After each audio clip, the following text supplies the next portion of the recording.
నమస్తే అండి అందరికీ. ఇంట్లో కూరగాయలు లేనప్పుడు మనం అప్పటికప్పుడు ఇంట్లో వాడే పచ్చిమిర్చితో పచ్చడి అనేది చేసుకోవచ్చు. సో, టేస్ట్ అయితే చాలా బాగుంటుంది. అండ్ ఎన్ని పచ్చళ్ళు ఉన్నా కూడా వేడి వేడి అన్నంలోకి ఒక ముద్ద ఈ పచ్చడి వేసుకొని తింటే ఆ రుచి అయితే చాలా బావుంటుంది. సో, మరి ప్రాసెస్ ఏంటి అన్నది అయితే ఈ వీడియోలో పూర్తి వరకు చూడండి, మీకు అర్థమవుతుంది.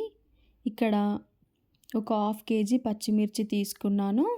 సన్నగా ఉండకూడదు, అలా అని డార్క్ కలర్లో ఉండే పచ్చిమిర్చి అయితే తీసుకోకూడదు, ఎక్కువగా కారంగా ఉంటుంది.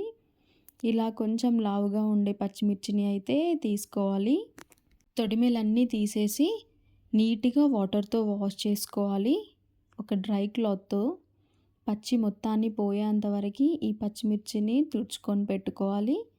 ఆరేంతవరకు ఒక 5 మినిట్స్ పక్కన పెట్టుకున్న తర్వాత వీడియోలో చూపిస్తున్న విధంగా హ్యాండ్స్తో పచ్చిమిర్చి అన్నీ చిన్న చిన్న పీసెస్ లాగా బ్రేక్ చేసుకోవాలి.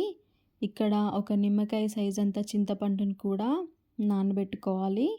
చింతపండు వేసుకుంటే టేస్ట్ బాగుంటుంది. ఇప్పుడు ప్యాన్ పెట్టుకొని దీంట్లోకి తగినంత ఆయిల్ని అయితే వేసుకోవాలి.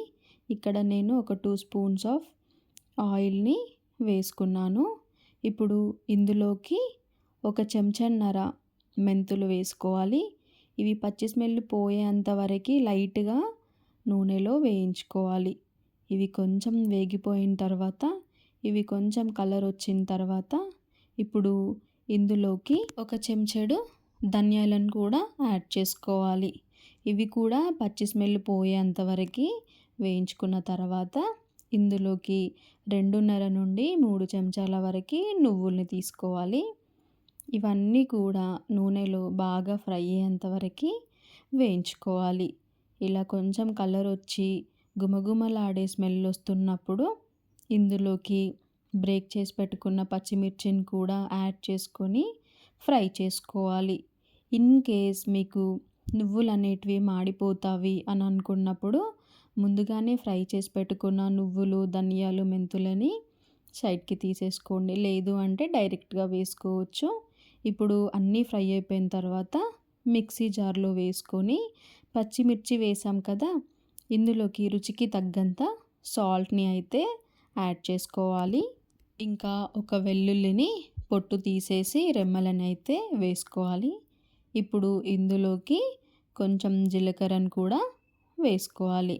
సో, ఇవన్నీ వేసుకున్న తర్వాత ఇందాక నానబెట్టి పెట్టిన చింతపండు అయితే పిప్పితో వేసుకోవాలి. ఒకటేసారి వాటర్ని ఇంకా పిప్పిని అయితే యాడ్ చేసుకోకూడదు. ఫస్ట్ నానబెట్టి పెట్టిన చింతపండుని వేసుకొని కొంచెం గ్రైండ్ చేస్తూ కొద్దిగా వాటర్ అనేవి, అదే చింతపండు రసాన్ని యాడ్ చేసుకోవాలి. మంచిగా గ్రైండ్ అయిపోయిన తర్వాత ఒక 2 ఆనియన్స్ని పీసెస్ లాగా కట్ చేసి వేసుకొని మరొకసారి గ్రైండ్ చేసుకోవాలి. ఇప్పుడు తాలింపులోకి ప్యాన్లోకి తగినంత ఆయిల్, జీలకర్ర, ఆవాలు, ఎండుమిర్చి, పప్పులు తింటాము అనుకునే వాళ్ళు శనగపప్పు, మినప్పప్పు, మీ దగ్గర ఉన్న పప్పులన్నీ కూడా యాడ్ చేసుకోవచ్చు.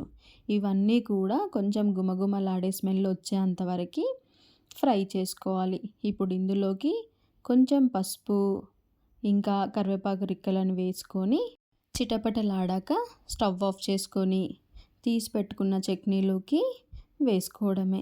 మీకు ఈ వీడియో నచ్చినట్లయితే లైక్ చేయండి, ఛానల్ని సబ్స్క్రైబ్ చేసుకోవడం మర్చిపోకండి. ఉంటాం మళ్ళా.